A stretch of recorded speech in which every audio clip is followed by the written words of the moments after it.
Thank you so much. మీ beautiful హార్ట్తో beauty సినిమాకి సపోర్ట్ చేస్తున్నందుకు thank you so much. And Raja Saab director సాబ్ మారుతి గారిని మాట్లాడాల్సిందిగా కోరుకుంటున్నాం. First of all my soulmate, my friend, my partner, my everything, love you darling. ఎందుకంటే నేను ఎందుకు చెప్తున్నానంటే, అంటే సిన్సియర్గా ఒక హానెస్ట్గా ఒక సినిమాని కష్టపడితే దాన్ని ముందుకు తీసుకెళ్ళాలని. అంటే మేమిద్దరం దగ్గర దగ్గర 2001 నుంచి ఫ్రెండ్స్, నేను ఎస్కేఎన్, బన్నీవాసు, వంశీ అందరం 25 years అయింది. అలానే మేము సెలబ్రేట్ చేసుకుంటే అక్కడితో ఆగిపోద్దని దిష్టి తగిలి చెయ్యం. అంటే మా జర్నీ అని కాదు, అంటే తను ఇదివరకు అంతా మీకు ఇప్పుడు ఎస్కేఎన్ ఇట్లా తెలుస్తున్నాడు, కానీ మా ప్రతి సినిమా ఆడడానికి కారణం బిహైండ్ ఎస్కేఎన్నే ఉండేవాడు. ఎందుకనంటే నేను ఈ రోజుల్లో తీసిన నన్ను వెనకాల ఉండి ఎంకరేజ్ చేసింది ఎస్కేఎన్, శ్రేయస్ శ్రీనివాసు. వాళ్ళిద్దరూ లేకపోతే ఈ రోజుల్లో లేదు, నేను లేని ఈరోజు. అంత అంటే గొప్ప ఫ్రెండ్స్ ఉంటే డెఫినెట్గా మంచి సినిమాలు ఎప్పుడు ఒక మంచి టాలెంట్ ఉన్న వ్యక్తులు వస్తుంటారు. ఇవాళ నా మీడియా ఫ్రెండ్స్ అందరూ నన్ను చూసిన వాళ్ళు అందరూ ఇక్కడే ఉన్నారు. మావాడు ఇక్కడ ఉన్నాడు, అందరూ నాగేంద్ర గారు కానీ అందరూ, శివ, ఇట్లా ప్రతి ఒక్కళ్ళు. అంటే ఈరోజు నేనేదో బ్యూటీ ఫంక్షన్ జరుగుతున్నట్లేదు, ఇది ఒక ఎమోషనల్గా టర్న్ అయిపోయింది ఇక్కడ. ఈ సినిమాకి ఏంటంటే first 2 years back Vinayaka Chavithi రోజు నాకు సుబ్బు, నాకు మంచి ఫ్రెండు, అయితే ఎప్పుడు గ్రూప్లో మాట్లాడుతూ ఉండేవాడు, ఎప్పుడు ఒక కథ చెప్తూ ఉండాడు. కథ ఆయన క్రైమ్ స్టోరీలు చెప్తూ ఉండేవాడు.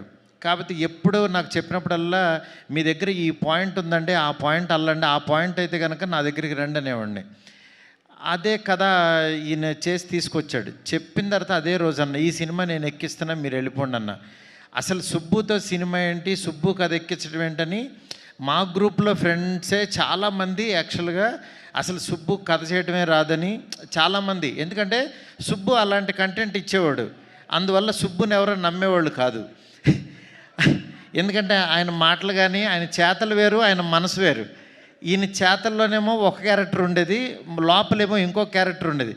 ఆ క్యారెక్టర్ నాకు కనపడేది, మిగిలిన వాళ్ళు ఎవరికి కనపడే కాదు. అంటే ఆయన చూస్తేనేమో లారీ డ్రైవర్ లాగా ఉండేవాడు, అంత సాఫ్ట్ క్యారెక్టర్. కథ ఎలా వేసేవాడు ఈయన, ఇంత బ్యూటీ అని ఎలా రాస్తాడు ఇతను, కోకిల్ అనే టైటిల్ పెట్టి ఆయన ఆహార్యానికి దానికి సంబంధం లేదేంటి అనుకునేవాళ్ళు.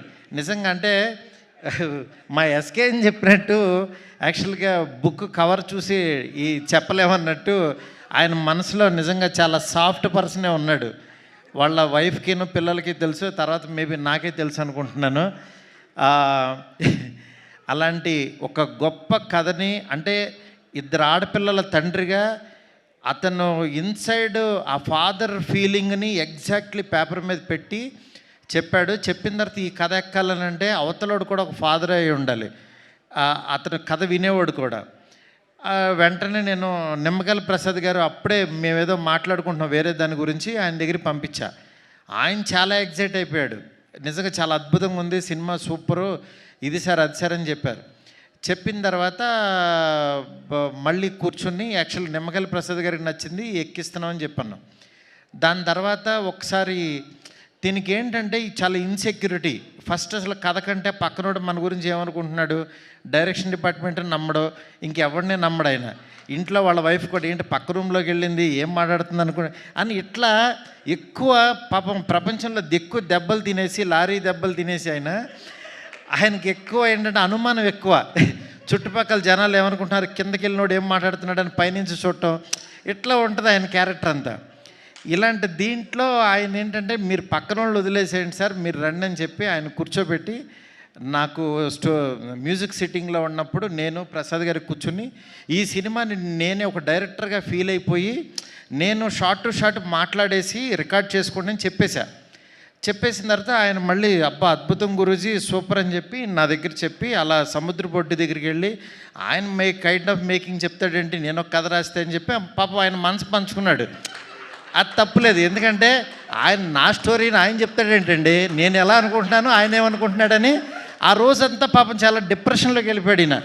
వెళ్ళిపోయి డైరెక్షన్ డిపార్ట్మెంట్ని కూర్చోబెట్టి ఇక్కడ మారుతి ఒకడు ఉంటాడు, నేను ఒకడు ఉంటా, నా వర్షం చూడాలి కానీ ఆయన వర్షంలో నా సినిమా తీయమంటే ఎట్లాగానే డిస్కషన్ పెట్టేవాడు.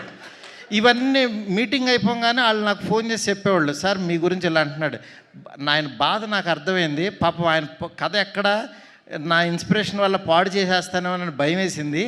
అది తప్పేం లేదు, ఈవెన్ నేను డైరెక్టర్ అయినా నేను అది ఇదవుతానని నేను పిలిచి, సుబ్బు గారు మీరేం భయపడద్దు, మీరు మాకు నిమ్మకల్ ప్రసాద్ గారికి నచ్చే సినిమా తీయాలని అంటే, పాపం మేబీ మీరు తీయలేకపోవచ్చు, మీరు ఒకసారి ఆలోచించండి అంటే ఆయనే అన్నాడు, అవును సార్ ఈ కథ మిమ్మల్ని, నాకు మీ ఫ్రెండ్షిప్ ముఖ్యం, నాకు మీరు అనుకున్న జెన్యూనిటీ ముఖ్యం, నాకు మాకు కథ లేకపోయినా పర్వాలా, సినిమా లేకపోయినా పర్వాలా, నాకు మీతో జర్నీ ముఖ్యం సార్, నేను ఈ డైరెక్షన్ ఎవరికైనా ఇచ్చేస్తాన్నాడు.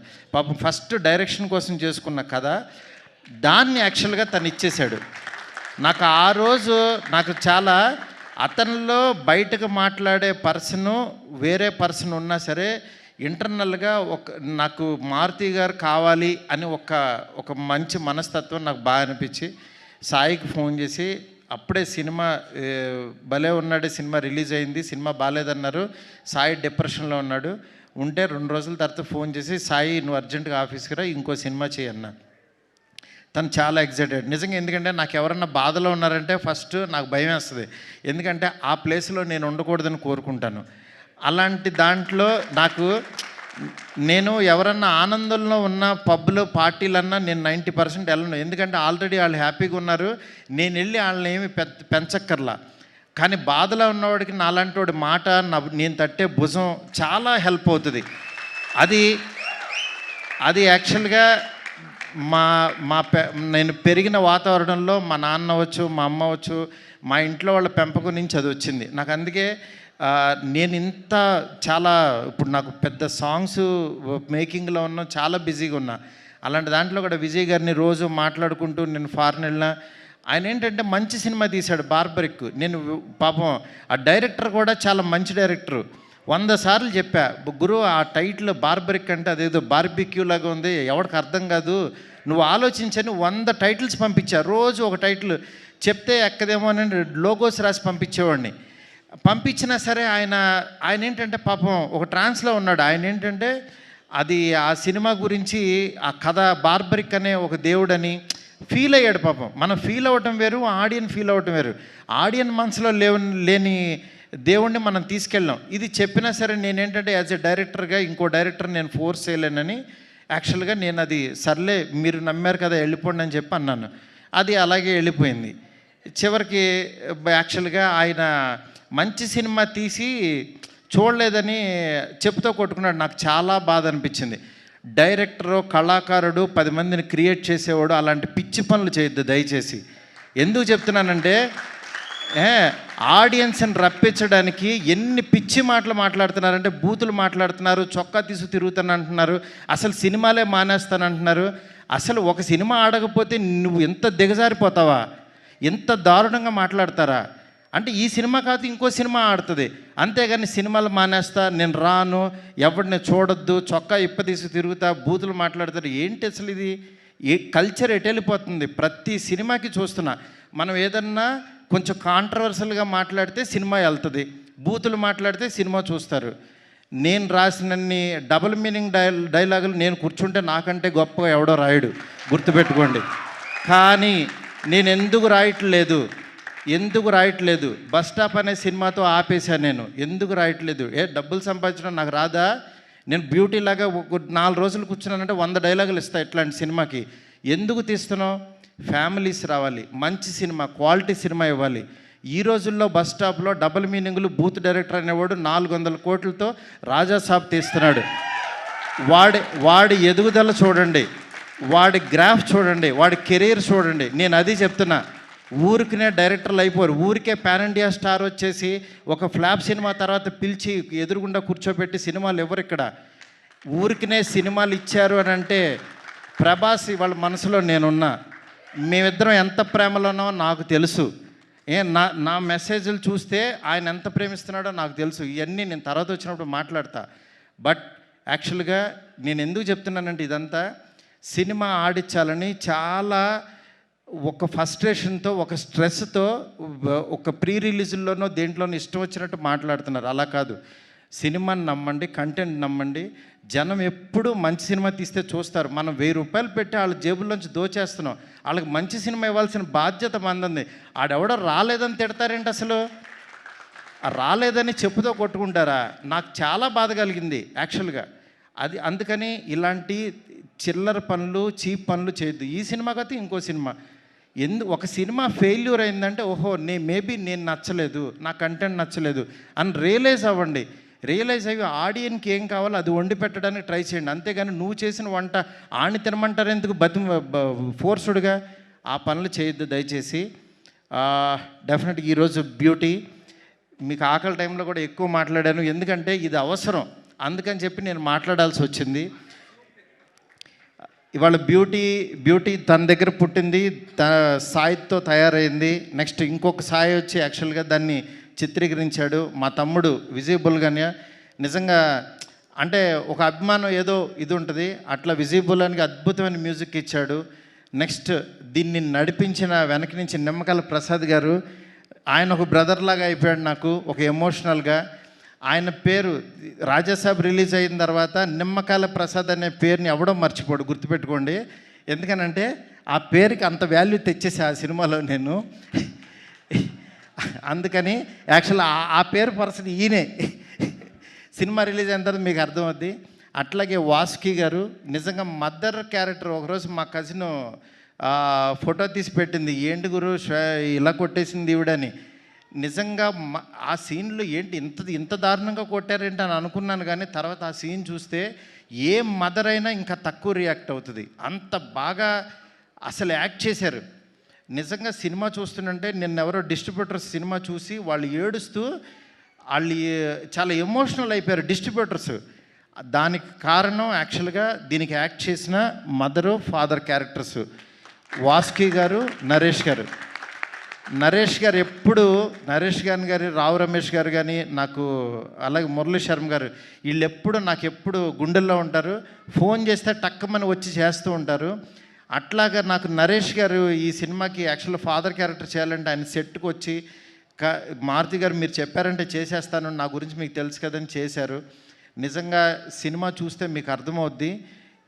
ఈరోజు ఎక్కువ మాట్లాడాల్సి వచ్చిందంటే కంటెంట్. సినిమాలో దమ్ముంటేనే ఆ సినిమా మన చేత మాట్లాడేస్తుంది.